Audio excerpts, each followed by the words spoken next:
What? Do you mean there's no penalties or fees or judgments against your sins? There's no recompense, no conciliatory measures, no.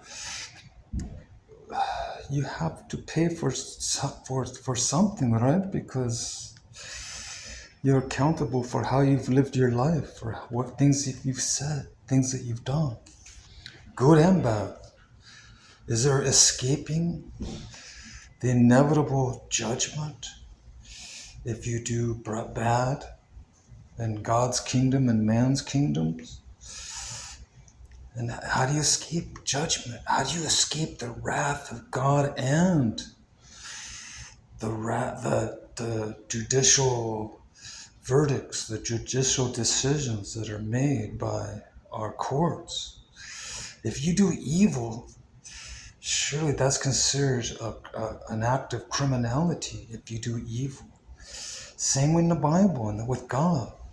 If you do criminality, if you break God's laws or man's laws, you will have to deal with some consequences at least, unless you can lie through your teeth and say you were innocent when you weren't, or you somehow get a good attorney that can come up with some supposed excuses that will give you a lesser sentence or get you off the hook completely. But yeah, you have to come up with some things, and you still have to live with yourself, even if you're found innocent when you know you're guilty, because it's in your conscience. If you violate your conscience, that's why so many people, they end up getting really screwed up, because they're violating their own consciences. They know they're in the wrong, but yet they try to cover it up. They suppress it.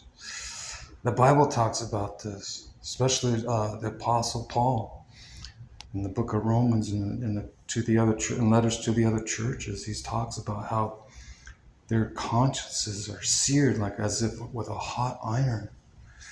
In other words, they're no longer sensitive to what they once were sensitive to. They don't feel guilt anymore or remorse. They've become hardened. Because if they come to terms with what they've done, they'll be like, they'll start bawling or crying and being sad. It'll chew them up inside. They don't want to deal with those feelings. So yeah, they got to become callous. I don't know if it's purposefully willed to be callous, or if it just happens naturally. A person becomes hardened to their sensitivity. They become desensitized.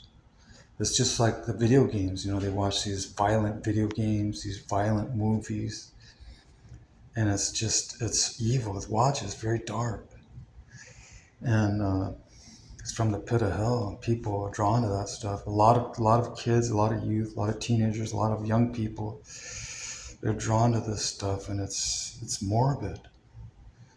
It's it's it's sadistic. It's Satanism.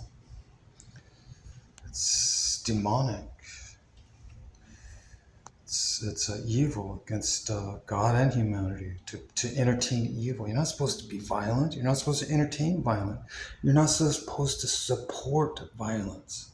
And yet that's what they subject people to in the movie theaters and on TV and on the radio. They subject people's minds to constant profanity, adultery, fornication, violence, homicidal kind of stuff, and